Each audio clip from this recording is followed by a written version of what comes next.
The new flame course will not soon forget today's excursion. So lean back, relax, and enjoy Chapter 5.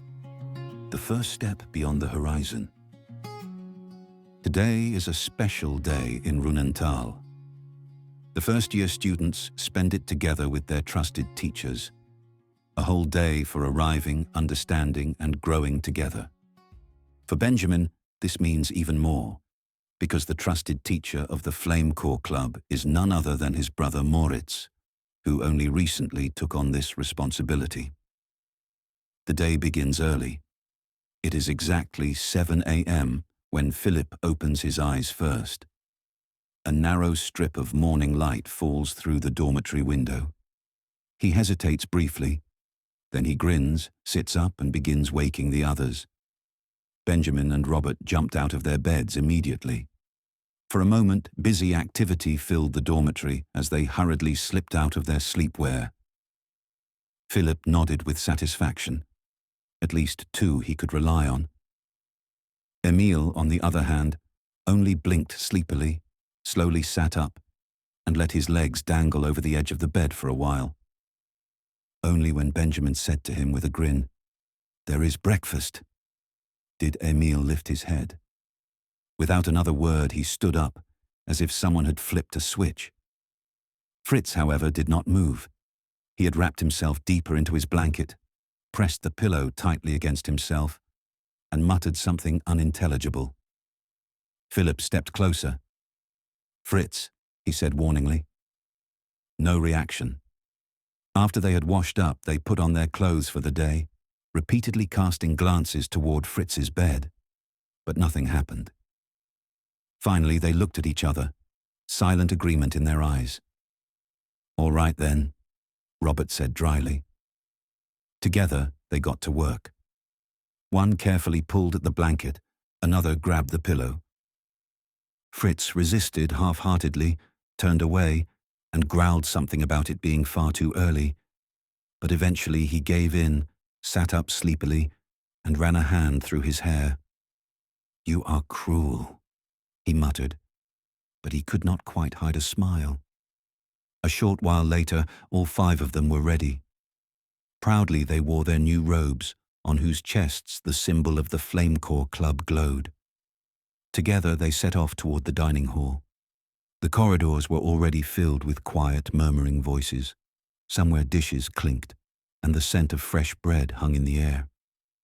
For a moment, Benjamin slowed his steps and let his gaze wander over the high walls. Today, everything felt a little more official.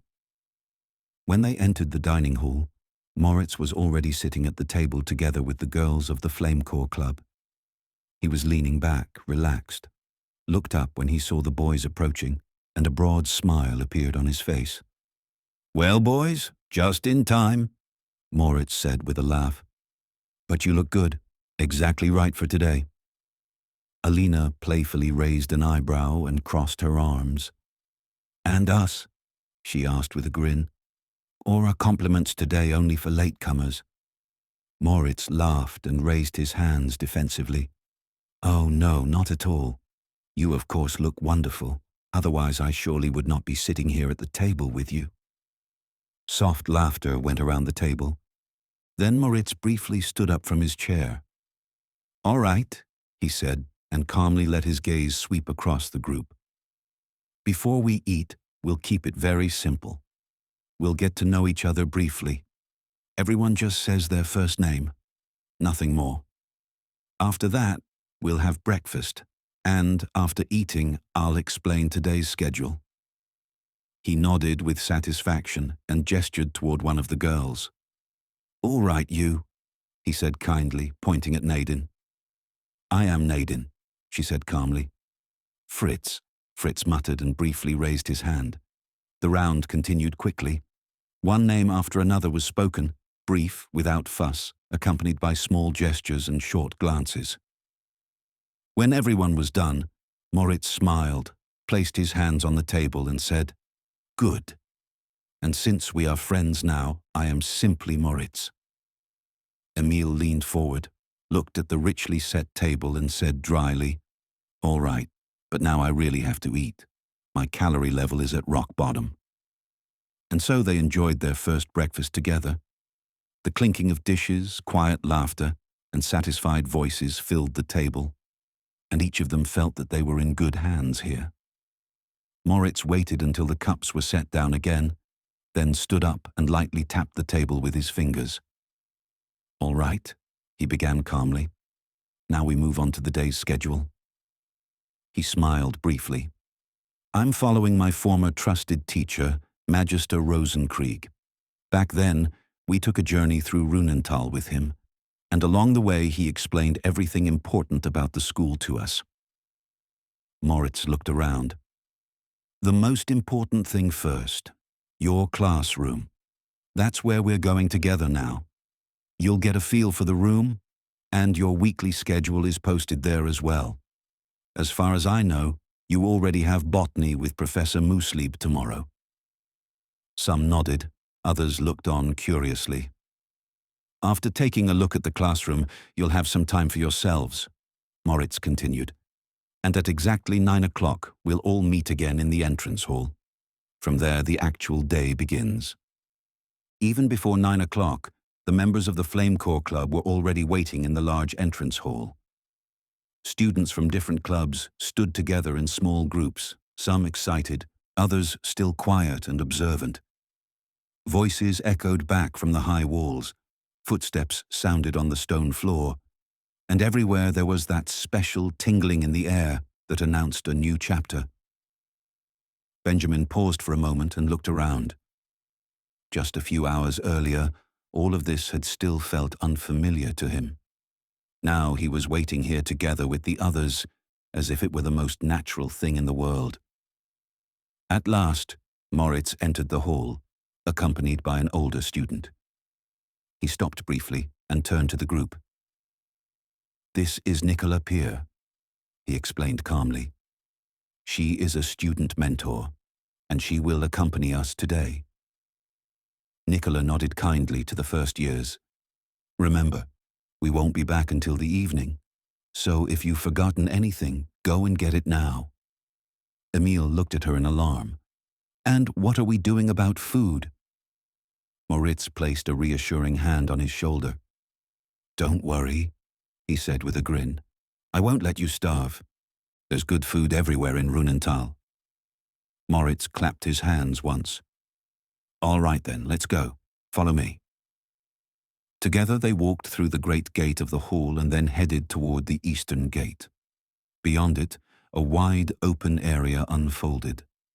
In its center rose a strange construction made of thick ropes, wooden beams, and floating gondolas that swayed gently in the wind.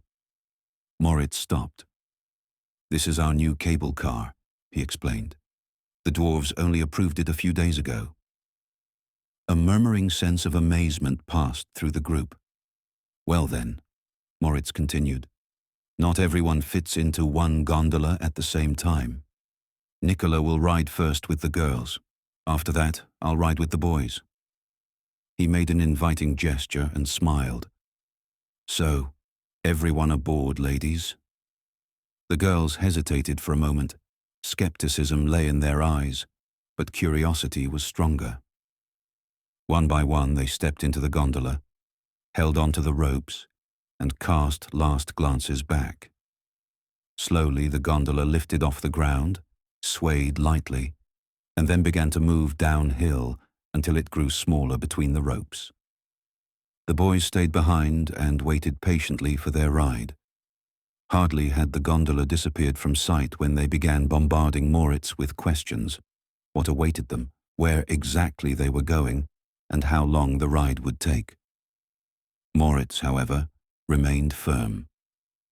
With a mysterious smile, he dodged their questions and revealed nothing specific. Then the moment came. The gondola returned, swayed once more, and finally came to a stop. Now it was the boys' turn. Benjamin felt a slight pull in his stomach as the gondola rose. It was not an unpleasant feeling, rather exciting, almost like a fairground ride, only calmer, wider, and far more magical. The view was breathtaking. Beside them rose the Donnerberg, mighty and silent, while the gondola headed straight toward the ice pass. An icy wind picked up, making the ropes sing softly, and Benjamin pulled the collar of his robe higher. Then they saw them. Enormous waterfalls cascading down the mountain in long, glittering veils. The water sparkled in the light, vanished into the depths, and made the entire landscape feel alive. After some time, the gondola slowly descended again. It touched down gently in the valley, and the ride was over. They stepped out of the gondola and saw the girls already standing close together around a cozy campfire, huddled for warmth. The flames crackled softly and cast dancing shadows on the surrounding rocks.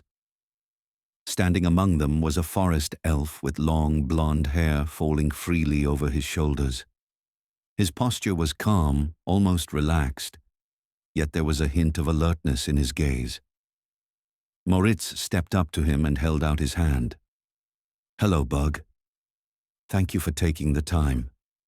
Bug returned the handshake and smiled faintly. "My pleasure, Moritz. After all, I want to get to know the newcomers as well." He turned to the group and gestured toward the rock face behind the campfire. "Now come. Let's go into the cave and take a look at everything together." Once inside the cave, the students stared in amazement. The vast space was filled to the farthest corners with supplies, baskets full of vegetables, stacked crates of fruit, freshly caught fish, carefully stored meat. Everything had its fixed place.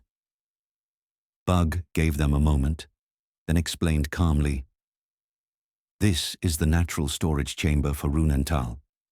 It is designed so that there are different temperature zones, from lightly cooled to deep frozen. Everything is possible." He pointed at the walls and the neatly laid conduits.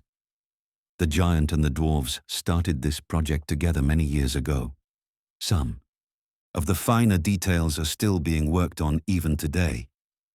Bug tapped lightly on one of the metal pipes. "See these lines? They were forged by dwarves. True artists. One has to admit that honestly."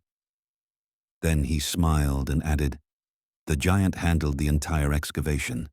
That is his special gift. That's why the cave turned out so large."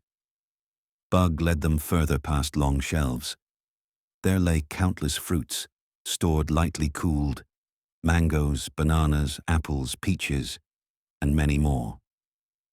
It was hard to believe that everything here truly grew, from oranges to chestnuts. Beside them stood shelves full of jars, carefully labeled.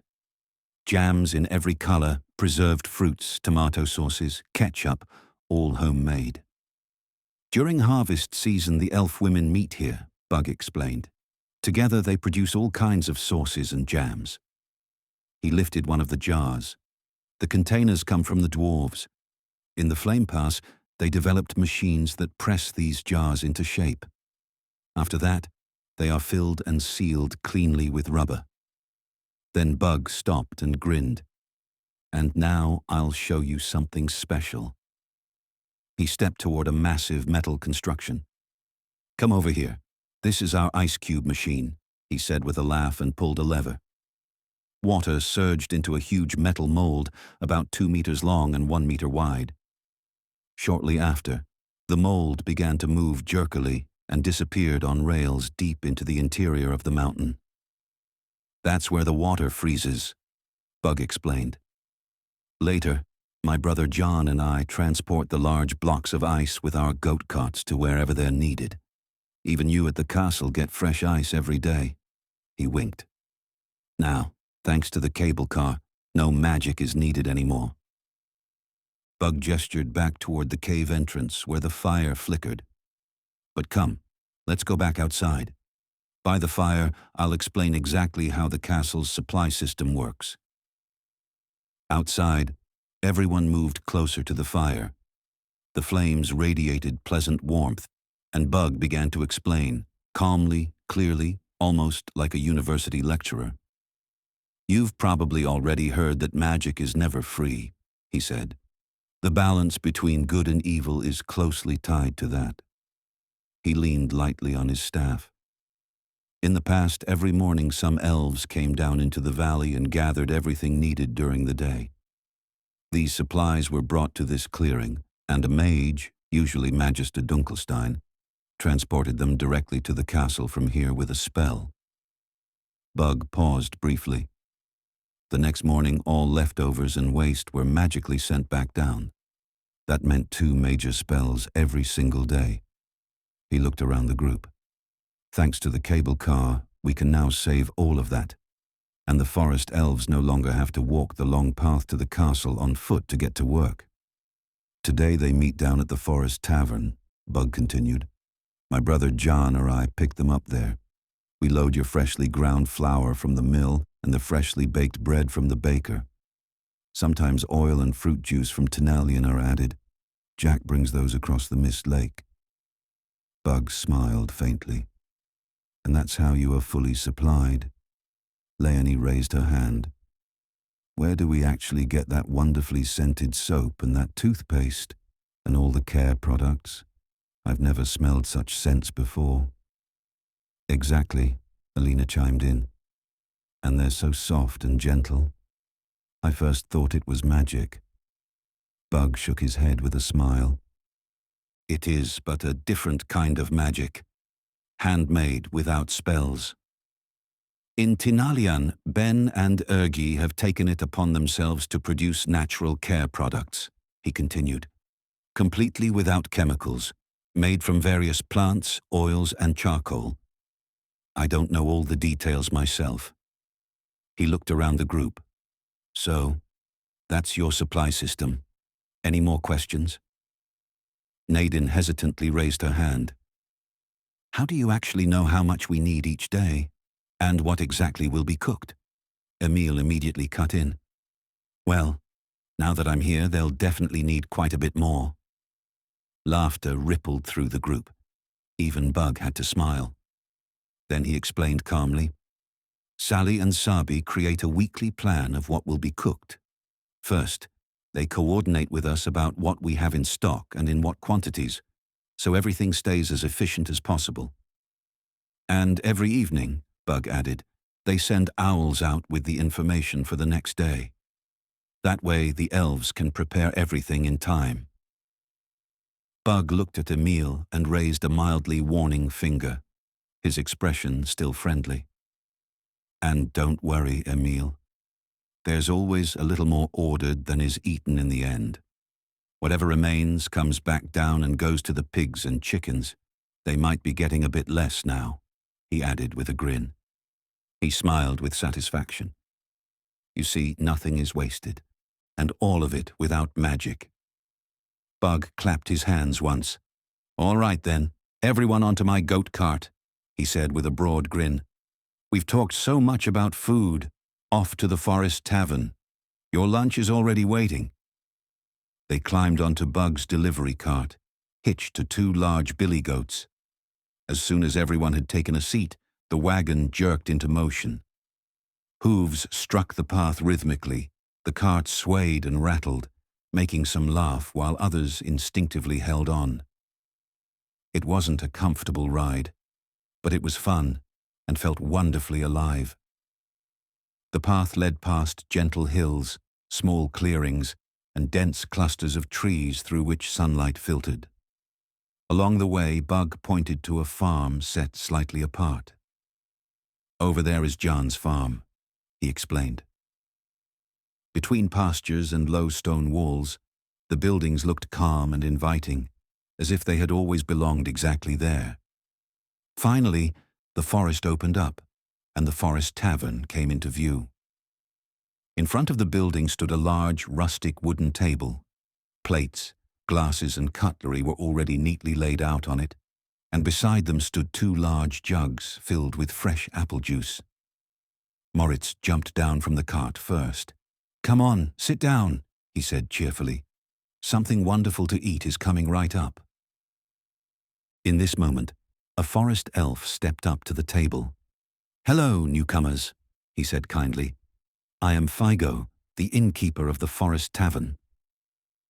Shortly after, a woman came up with a large, heavy pot and placed it in the middle of the table. A spicy scent rose. "That is our famous hunter's skillet," Figo explained proudly. He disappeared once more and returned with a large platter full of dumplings, which he set beside the pot. The woman smiled around the table. "I am Rava, the landlady," she introduced herself, "and we wish you a good appetite." Everyone helped themselves. They practically reveled in the food, fascinated by the strong aromas and the warmth of the hunter's skillet. Benjamin leaned back contentedly and said quietly to Moritz, "Now I know why Dad always fantasizes about this hunter's skillet." They enjoyed the meal outdoors on this beautiful autumn day. Above them, the leaves rustled in the wind, and from Mist Lake there was again and again a soft splash to be heard when fish jumped out of the water. Slowly from the west, a peculiar vessel approached across the lake. A ferry glided calmly through the fog, steered by Captain Jack, who had several heavy barrels of mead on board and was bringing them to the Forest Tavern. Moritz stood up immediately when he recognized him and went to meet him. He greeted Jack warmly, like an old friend whom he had not seen for a long time. Jack greeted the group and, without hesitation, ordered himself a mug of mead. Then he turned to Moritz with a broad grin. "Do you want one too?" Moritz shook his head with a smile.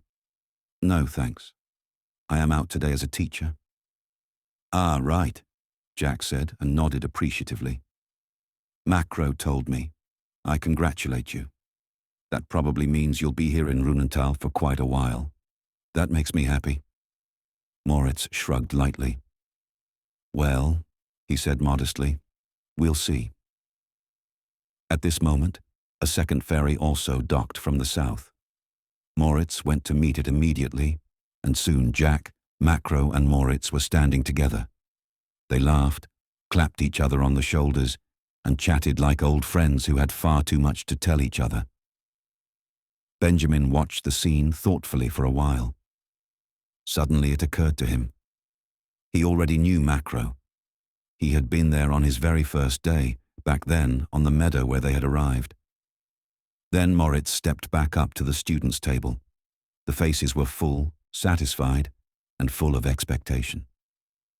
"So," he said, and let his gaze sweep across the group. "Everyone strengthened and ready for the next adventure?" "Yes," came back as if from one mouth. The voices sounded cheerful, excited, and happy at the same time. Moritz nodded with satisfaction. "Good. Captain Jack will now bring us to the other shore, to Tinalian," he explained. "Everything there is a little different. The air is warmer, more humid, and the vegetation grows dense and lush. Colors, smells, and sounds are completely different there than here." He made an inviting motion with his hand. "So let's go. Thank Figo and Rava, all of you. They invited us and took excellent care of us." The students stood up, said goodbye gratefully to the innkeepers, and cast last glances at the table and the Forest Tavern. Right next to the pier stood a small, brightly painted little house whose windows were full of jars, candies, and little sweets. Above the door hung a hand-painted sign, "Village Shop." "Oh!" burst out of several at the same time. Moritz smiled. A short stop is allowed. Inside it smelled of honey, caramel, and dried fruits. On shelves lay sugar rings, fruit leather, nut balls, candied berries, and small chocolate coins wrapped in paper. Behind the counter stood a young man with soot-black curls and a broad grin. "Welcome," he said cheerfully. "I am Vincent." He explained that everything here was made from ingredients from Runenthal, with honey instead of refined sugar, dried fruits, nuts, and cocoa from Tinalian. The children were allowed to choose a little something each. The rustling of paper, quiet amazement, and happy laughter filled the room. Emile finally held up a bag of nut caramel. This is the best shop I have ever seen." Vincent laughed. "Then come back soon." Moritz lingered for a moment and turned to Vincent. "Please put a Runenthal post aside for me," he said. "I'll take it with me when we come back." Benjamin glanced curiously back and forth between them. "What is a Runenthal post?" Moritz chuckled.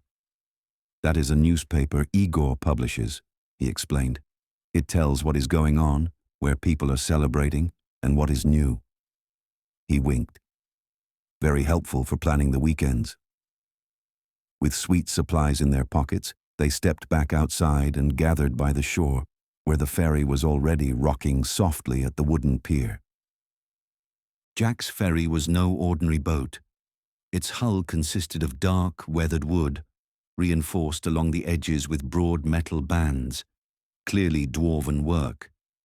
The planks were smoothly sanded, but full of small nicks and traces of past journeys. On the bow, a carved sign was mounted, a stylized wave that curled around a barrel. The deck was wide and open, with sturdy railings of rope and wood. Several massive barrels were securely lashed down. Between them lay crates, nets, and coiled ropes. In the center rose a short mast, on which hung a rough sail that served more for stabilization than for actual travel. At the stern was Jack's steering station, a large wooden rudder that he handled with calm self-assurance. Everything about this ferry seemed functional, honest, and reliable. No ornament, no shine, but a ship that knew the lake and trusted it. "On to Tenalian," Moritz said quietly. And with this thought in their hearts, they set out. In the middle of Mist Lake, Jack suddenly slowed down until the ferry lay completely still. He put a finger to his lips and whispered, "Look into the water, but no loud noises. They are very shy." Benjamin stepped closer to the railing and could hardly believe his eyes. Beneath the surface of the water, shapes glided along, human-like, but smaller, without legs, instead with shimmering fins that moved elegantly. "Mermaids," Alina breathed reverently. Jack softly shook his head. "Not only women," he said. "Those are the Nerale, an ancient water people of Mist Lake." He leaned forward a little and continued to whisper. "Sometimes when I stop here and stay a little longer, they come closer. They have known me for a long time and know that I do them no harm." A crooked smile flickered across his face. "Some of them are even a little curious," he murmured softly. Then Jack straightened up again, put his hand on the rudder, and let the ferry glide slowly onward. When they reached the other shore, the ferry docked gently. Jack threw a rope and pressed one end into Fritz's hand. "Jump over there and tie her up," he said calmly. Fritz did not hesitate for a second. With a determined leap, he jumped onto land and tied the rope, as if he had done something like that many times. An appreciative nod went through the group. In fact, all the children were full of drive. They were fed, content, and ready for any adventure. With Moritz and Nicola at their side, this day did not feel like a school excursion, more like a vacation with friends, where something new waited behind every bend. Jack tied the last rope, dusted off his hands, and turned once more to Moritz. "See to it that you are back here by 5 o'clock at the latest," he said in a calm tone. "Then we go back across the lake." Moritz nodded in agreement. "You can rely on that." Jack raised his hand once more in farewell, then set about making the ferry ready again. Moritz turned to Nicola. "Where do we want to take them first?" Nicola did not hesitate for a second. "Let's go to the oil mill first. That already interested them at the ice pass." Moritz grinned. "All right then, let's go." He made an inviting gesture toward the students. "Follow us inconspicuously," he added with a grin. The path to Tenalian was exciting and mysterious at the same time. Benjamin marveled because he had never seen most of the plants here before. Everything was colourful, lush and alive. Between the large leaves, strange blossoms glittered, and high above, parrots sat in the trees. As the group passed by, some of the birds suddenly called out with astonishingly clear voices, "Good day, ladies and gentlemen." The students stopped in astonishment. Then they laughed, while everywhere colourful butterflies danced through the warm air. Along the roadside, ripe exotic fruits hung in abundance, so close that one could almost touch them. Only the warmth was somewhat exhausting. Soon the sweat stood on their foreheads, and the air felt heavier than at home. Moritz noticed it and said calmly, "Go ahead and take off your robes and pack them into your backpacks. Here we are among friends." Before Moritz had finished speaking, Emil had already taken off his shoes. Shortly afterward, the robe followed, and Emil stood there barefoot, only in underpants and a t-shirt, as if that were the most natural thing in the world. Nicola had also already changed. She was now wearing sweatpants and a light t-shirt. After a brief hesitation, the others did the same. Soon all of them were walking barefoot over the warm ground, noticeably relieved and full of energy again. Moritz laughed softly.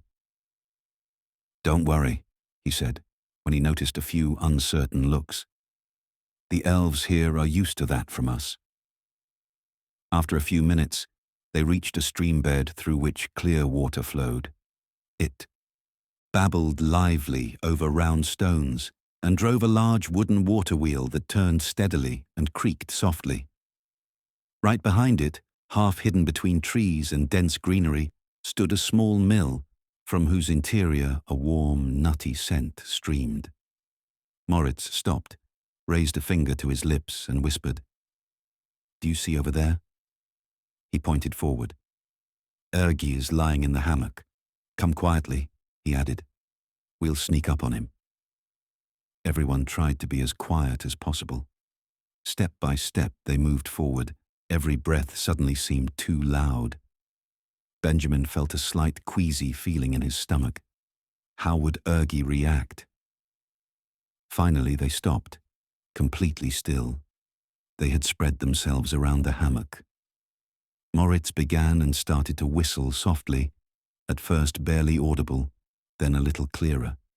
The small forest elf stirred, turned his head to the side, and rubbed his eyes sleepily. "By the elf's beard! What is going on here?" he cried in alarm and sat up with a jerk. Moritz laughed and put a hand on his shoulder. "Sorry, Ergi," he said with a grin, "but that was just too inviting not to do it." Ergi blinked, looked into the many faces around him and snorted. Yes, you with your jokes.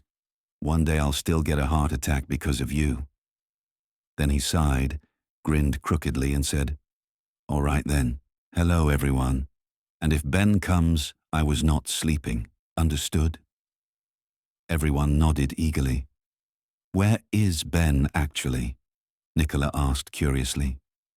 "He'll be here in a moment," Ergi answered and pointed toward the mill. "He's still getting a basket of peanuts. We are making peanut oil right now, and yesterday we probably snacked a little too much of it." "Peanut oil?" Emil asked in astonishment. "You make that here yourselves?" Ergi laughed softly. "Yes, of course. And not only that. By now we press almost 20 different oils here." He straightened up a little and his eyes began to shine. "Only this year we managed an oil from pumpkin seeds. Pitch black it is, and it has a very special enchanting scent." Ergi sprang lightly out of the hammock and waved them over. "Come," he said enthusiastically. "I'll show you the press." He stopped beside the roasting oven and looked into the curious faces of the children. "So," he began calmly, "back here you see our roasting oven. Before the peanuts go in there, they are of course shelled and thoroughly cleaned." He took a few kernels in his hand. "When roasting you need a lot of feeling. If they are too pale, the oil gets neither this beautiful golden color nor the full taste. If they get too dark, it becomes bitter. and nobody really likes bitter oil. He chuckled. The biggest problem when roasting, however, is the scent. Ben and I can often hardly hold back, and we clearly snack far too much of it. After roasting, we sort the kernels once again very carefully, Ergi continued. That way we make sure that there are no shells or other leftovers in it. After that, they first have to cool down. He pointed to several baskets. For salad oil, we deliberately roast the kernels lightly because of the taste. When they are completely cooled, we press them cold. That way the oil stays mild, golden-colored, and aromatic. Then he pointed to the machine. If the oil is meant for cooking, the roasted kernels go directly, so still warm, into the press. That is warm-pressed oil, stronger in taste and better suited for heating. Ergi raised a finger at the end. For ointments and creams we use kernels that are not roasted at all. We press those cold. The oil is then especially gentle and good for the skin. He smiled with satisfaction. Only after that does everything go here into the screw press, and then the fresh oil drips into the glass containers. That's all it takes: patience, experience, and a good instinct. And which oils do you make here still? Philip asked curiously. Ergi thought briefly and then listed. That depends entirely on the season and on what is needed. Sunflower oil, olive oil, corn oil, palm oil, sesame oil, walnut oil, and a few others. Philip nodded, impressed. And we heard you also make soap, toothpaste, and such things. Ergi's chest lifted a little with pride. Yes, he said with a smile. We create the scents of Runenthal. Detergents for clothes and bedding are also made here. He raised his hands in a calming gesture. But Ben and I, of course, do not do that alone. Many other elves help us as well. Benjamin, who had listened quietly so far, frowned curiously. What kind of scent is that on our bed covers and on the towels, actually? He asked. It is completely different from anything I know. Ergi smiled knowingly. Ah, he said. That is Ben's special blend. For that we get coconut fat from Babette. She makes it herself. He lifted a finger in explanation. And Jasmine distills essential oils for us to go with it. All completely natural. Ben has a particularly good feel for which scents fit together. Behind the mill you can see some sapindus trees, he explained. They are also called soap trees. Their bark is ground up and replaces the classic soap lye for us. He smiled with satisfaction. Together with coconut fat, aloe vera, and a few carefully balanced scents, it becomes a perfect detergent, one the forest itself gives us. At that moment, something rustled behind the mill. Footsteps approached, accompanied by a faint clatter. Another elf stepped out between the trees. He was a bit taller than Ergi, had dark, tousled hair, and carried a large basket full of peanuts on his back. Despite the load, he moved as lightly as a feather. Well, fantastic, he said with a grin. I can already see an audience. Moritz laughed. Hello, Ben, he greeted him. We were just about to talk about you. Ben set the basket down, stretched his back briefly, and studied the group with sparkling eyes. Then I hope only good things, he said dryly. Or at least nothing that cannot be put right again with a proper scent. A soft giggle went through the group. Ergi snorted. That's Ben, he explained. He thinks that every problem can be solved with the right mixture. Ben winked. And so far I have usually been right. He reached into the basket, pulled out a handful of fresh peanuts, and held them out to the group. Here, take a few, he said kindly. And the way I know Ergi, he didn't even offer you anything to drink. Suddenly Gudrun cut in. Quick, look at that, she whispered excitedly and pointed up at the soap trees behind the mill. Ergi followed her gaze and his expression changed in an instant. Oh, shame. Macaques, he murmured nervously. With practiced movements, he pulled old burlap sacks over the baskets with the peanuts and covered them carefully. They are fast, he said quietly, and they take anything they can get. Ben, however, remained calm.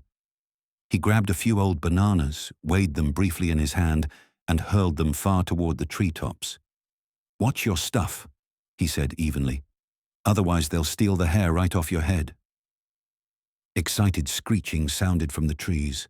Branches shook. Shadows darted through the canopy. Moritz glanced around briefly.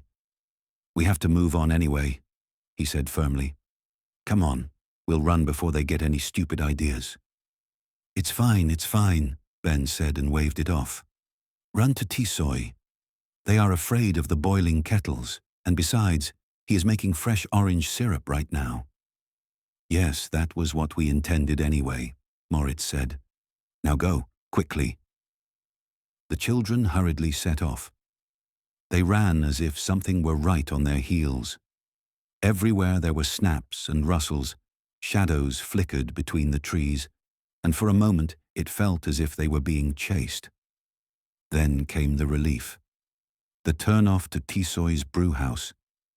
There stood Tisoi's brewery, unassuming at first glance, but full of life. The building consisted of pale natural stone and dark wooden beams, which had darkened slightly from the humid climate. The roof was covered with red clay tiles, between which small plants had settled here and there. Above the low door hung a simple wooden sign into which an orange and a mug were carved. Behind the brewery, several large copper kettles steamed. They stood half outdoors beneath a wooden canopy so that the warm air could escape. From one of the kettles rose a sweet, fresh scent, a mixture of citrus fruits, honey, and warm water. Beside them, wooden barrels in various sizes were stacked, some freshly bound, others already clearly older. Thin rivulets of condensation ran down them. On a rough work table lay oranges, lemons, and herbs, beside them knives, presses, and earthen jugs. A small water wheel turned leisurely in a side channel and, through a simple gear system, powered stirrers and presses. Everything seemed handmade, thought out and well used. Nothing unnecessary, nothing ornate. The air hummed softly. Insects, the bubbling of the kettles, the cracking of wood in the warmth. It was not a loud place, but one that radiated calm and concentration, as if patience and care were at work here. "Hello," Tisoi called to them already from far away. "We have already been expecting you." He stepped out of the shadow of the canopy, wiped his hands on his apron, and grinned broadly. "Jasmine is mixing you fresh orange juice right now." Benjamin frowned in surprise. "How do you know that we are coming?" Tisoi laughed warmly. "In our village, news like that spreads quickly, especially when a few strangers run around in their underwear." He winked. "Besides, Jack was here briefly and announced you." At that moment, Jasmine came around the corner. She balanced a large tray with glasses from which the fresh orange juice glowed. A cool, sweet scent spread even before she reached the table. A large, inviting wooden table with wide benches was already set up. Its surface was polished smooth from frequent use, and in the shade of the trees it seemed like a quiet meeting place for all who passed by here. "Sit down," Tisoi said kindly. "Rest a little." Then he turned to Moritz and Nicola and lowered his voice a little, his gaze wandering briefly to Jasmine as she set down the tray. "Jasmine should not be carrying such heavy trays much longer," he said with a grin, and unmistakable pride lay in his tone. Moritz blinked in confusion, but Nicola understood immediately. A warm smile flickered across her face. "Congratulations," she said softly. "And when is it?" Now it clicked for Moritz too. His eyes widened briefly. Then he grinned. "That is wonderful news." "About 6 months still," Tisoi replied. "We are already planning where we will add on the nursery." He laughed and shook his head. But every time Jofil comes by to plan, the mead is in the way. Jasmine shook her head with an amused smile, placed the glasses neatly on the table, and said calmly, "Well, there is a little truth to that." Moritz sat down with the children at the table and looked around the group. "Everything you drink in the castle," he explained calmly, "comes from here. Except water, of course." "Well," Tisoy cut in with a grin, "I don't do that entirely alone. For most pressings, my and Jasmine's siblings help me. And sometimes, when he has time, my father as well." He shrugged modestly. "But on the whole it is true. The drinks are my task here in Runenthal." They sat together for a while longer, enjoyed the wonderful afternoon and the cool orange juice. It felt less like an outing, but rather like a big family reunion. Everyone was relaxed, content, and happy. At last, Moritz stood up and clapped his hands softly. "All right, people," he said kindly. "We still have one stop left, actually even two, but they are right next to each other." He turned to Jasmine and Tisoy. "Thank you both, and take good care of the little one." Then they set off again. "We have to be there by 4 at the latest," Nicola said, and glanced at the position of the sun. "Then we still have about 45 minutes before we have to go back to the ferry. A day like this is always too short." But even as she spoke, the path opened up ahead of them, and they could already see their next destination. Before them lay the magnificent farmstead of Joha Setzholz. Spacious, well-kept, and surrounded by old trees, it seemed calm and dignified. Beneath a huge mango tree, whose heavy fruits swayed lazily in the warm wind, Joha himself sat on a wooden bench. He was laughing heartily while several children played around him. His grandchildren. He had all his attention on them, as if there were nothing more important in the world at that moment. "Hello, Joha," Moritz called, and raised his hand in greeting. Joha looked up, recognized him immediately, and grinned broadly. "Moritz, my friend." "Hello, and I congratulate you. I always told you, hard work pays off." "That's true," Moritz replied with a smile. "And how are things up here?" he asked further. Joha chuckled softly and spread his arms. "Well, it never gets boring. Everyone has something to do. And I have meanwhile become the nanny." Moritz smirked. "Well, but you like that." "Of course," Joha answered without hesitation. "I'm glad about every minute that I get to spend with Bella and Lexi." He rose slowly from the bench. "But come on. Babette baked banana cake and there is fresh cocoa. Alea tried a new blend with hazelnuts. Very good, I can only say." Together they walked toward the house. As they did, the children noticed an elf walking across the field behind a massive animal. The enormous creature moved calmly through the wet soil, leveling the rice field with each step. "That is Loloi," Joha said in explanation. "My son-in-law. He is the only one who can handle that animal." Nadine stared over at the animal, fascinated. "What kind of animal is that?" she asked. Joha nodded.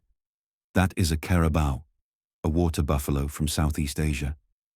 He gestured toward the house. "All right, come now, sit down. I will let Alea know." At that moment, the front door opened. 3 elf women stepped outside. One carried a large tray of cake from which a warm, sweet scent rose. The second balanced several cups skillfully on a tray, and the older one of them held a heavy jug of cocoa in her hands. "Hello, everyone," she said kindly. "I am Alea, and these are Zaira and Babette." Alea set the jug down carefully, looked at the children one by one, and smiled warmly. "Well," she asked with interest, "how do you like Runenthal so far?" For a moment, the students looked at each other, then it became all mixed up. "It is beautiful," Leonie said softly. Everything feels so alive. And it smells different everywhere, Alina added.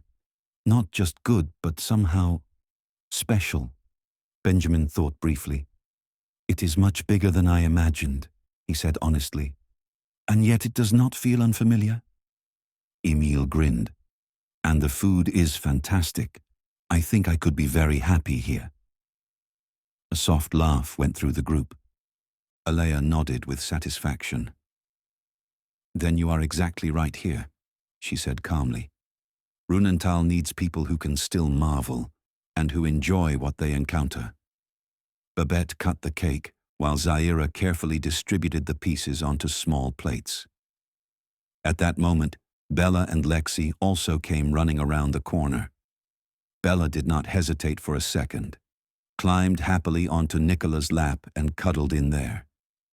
Lexi, however, stayed one step back, watched the tray of cake attentively, and waited patiently whether perhaps there might still be a piece left for her. Ute looked over at Lexi, smiled, and held out her hands to her.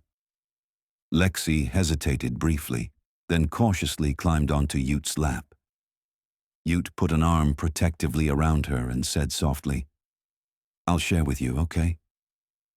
They enjoyed the wonderful banana cake together with the warm cocoa. For a moment, time seemed to stand still. Laughter, quiet conversations, and the clinking of the cups blended into a peaceful sound, and everything felt calm, warm, and soothing. Suddenly Moritz flinched slightly and straightened up. "Oh, people, we have to go," he said, and looked around apologetically. "It is high time. Jack is already waiting for us." A hurried but heartfelt farewell followed. Hands were shaken, children hugged once more, good wishes exchanged. Then Moritz clapped his hands. "But now for real. Quick, we're running." He turned to Nicola. "You go last, all right, so that no one gets left behind." Nicola nodded seriously, took position at the end of the group, and kept an eye on everyone.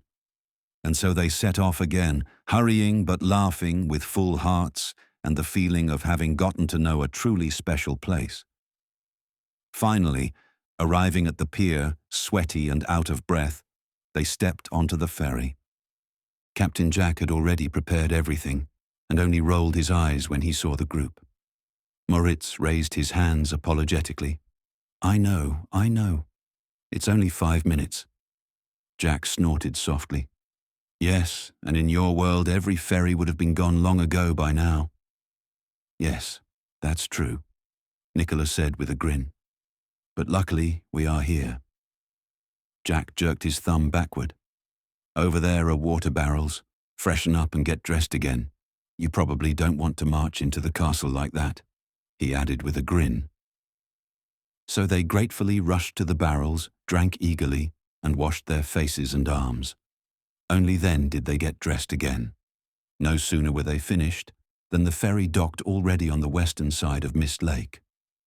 Fritz was once again Jack's assistant and skillfully tied the raft to the pier. There the goat carriage was already waiting, though without its driver. "Hop on already," Jack said. "He is surely still in the forest tavern. I will tell him you are waiting." With that, Jack said goodbye and went toward the tavern. A few minutes later, a forest elf approached them, but it was not Bug. "Hello, Jan," Moritz called out in relief. "Hello, everyone," Jan greeted them kindly. "Bug unfortunately couldn't. He has to do with his bees. But this way I get to meet you right away too." He smiled. "I am Jan, and from me you get your pork." Emil's eyes lit up. "Oh, very good. May I ask why the meat here is always so tender and tastes so good?" Jan nodded happily. "I'm glad you noticed that. You see, our pigs live in freedom. There are fences, yes, but they are for us, not for them, so that they do not come into our gardens. They feed themselves on berries, mushrooms, and everything they find. Because of that, they grow more slowly, but completely healthy, without concentrated feed or other stuff. On the farm itself, we only have the breeding animals," he continued. And how do you catch them if they live freely? Naden asked curiously. Good question, John said. For that we have Hiob, our hunter. He always knows where the herds are staying at the moment. When we need meat, we organize a drive hunt and lead them into an enclosure. From there they are brought to slaughter. And who slaughters them? Gudrun asked quietly. My father still does that, John answered calmly. But one day I will probably have to take over. He let his gaze sweep briefly over the group. Then he continued, matter-of-factly and without pathos. We do not eat very much meat here. You can see that in your school as well. But for us, it is part of a natural and healthy diet. We do not try to change foods or artificially enrich them, only so that they contain everything the body needs. Instead, we pay attention to variety and quality. That is why we eat different kinds of meat, but always from near-natural husbandry or as wild catch. The animals grow up slowly, move freely, and feed in a species-appropriate way. That not only ensures better meat, but also that we remain in harmony with what nourishes us. He looked around the group and smiled again. So, do come visit us at the farm soon, then you can learn much more. Soon the forest opened up again, and before them lay the clearing with the gondola. The ropes stretched high above them, and the gondola swayed softly in the evening wind. Get out, Moritz said calmly. As usual, the girls first. While the girls climbed into the gondola and looked for their places, the boys stayed with Moritz for a moment longer. The mood had become quiet, almost thoughtful. Moritz looked at them one by one. You are a great class, he said at last, and worthy successors for the Flame Corps. Stick together and form a community. He smiled lightly. Here you will find friends for life. Shortly after, the gondola returned empty, floated softly along the ropes, and came gently to a stop. The boys climbed in and hardly had the doors closed when the gondola set off again. The ride at night was something very special. Above them stretched a dark sky in which the first stars glittered. Below, Runenthal lay quiet and peaceful, only here and there crossed by warm lights that shimmered from windows and courtyards. A cool wind brushed across their faces, carried up the scent of forest and rock, and the soft singing of the ropes accompanied them like a quiet melody. No one spoke much. Each one followed his own thoughts and let the day pass by once more. When they arrived at the top, the girls were already waiting. Together they made their way back to the students' courtyard. There, Moritz and Nicola officially dismissed the first years from class. Everyone applauded, thanked them, and spoke all at once about the wonderful day. Moritz stepped up once more to Benjamin and Emil. You may bring your friends along after the meal, he said. We will be back on the terrace. And Emil, if you find drinks, gladly. That was really great yesterday. Then they went together into the dining hall.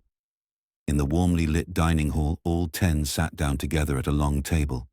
It felt completely natural, as if they had never sat anywhere else. Apparently, in these few days, they had already become friends.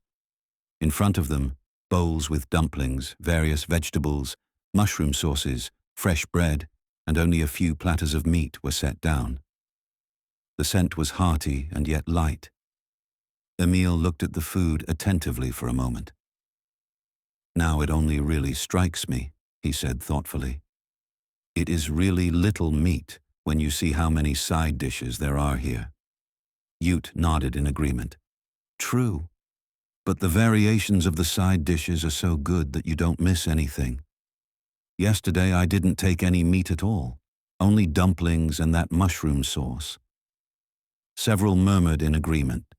They ate calmly and contentedly, without haste. Conversations arose, ebbed away again, and again there was laughter. Finally Benjamin told about the terrace and that Moritz wanted to meet them there again after the meal.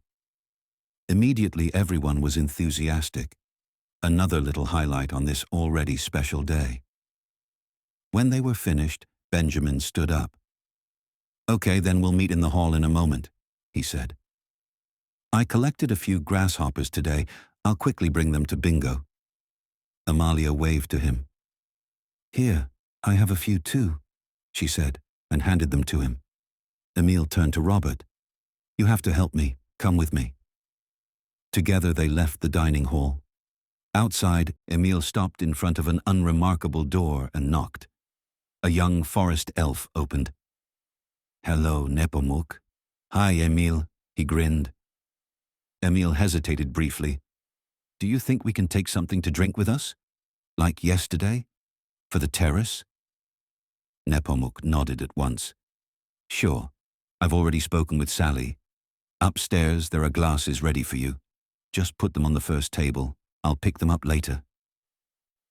He reached behind him, pressed 4 bottles of apple juice into each of their hands, and said with a grin, "See you tomorrow." With clinking bottles, they set off again. Later, when the evening had fully fallen over Runenthal, a few students were already on the terrace. Warm lanterns bathed the stone in soft light, and above them the stars glittered clear and calm. Moritz sat with Selina and Nicola at one of the tables. They spoke quietly about the day, laughed about small incidents, and in between simply fell silent, content. Then the first years arrived as well. Emile and Robert proudly set the bottles on the table with the glasses. Emile said, "Here are drinks. Please bring the glasses back here to the table afterward." "Thanks." It was a beautiful ending, with stories from the day and old tales from the older ones. Benjamin sat between Moritz and Selina and knew in that moment how much luck he had to have such siblings and such friends.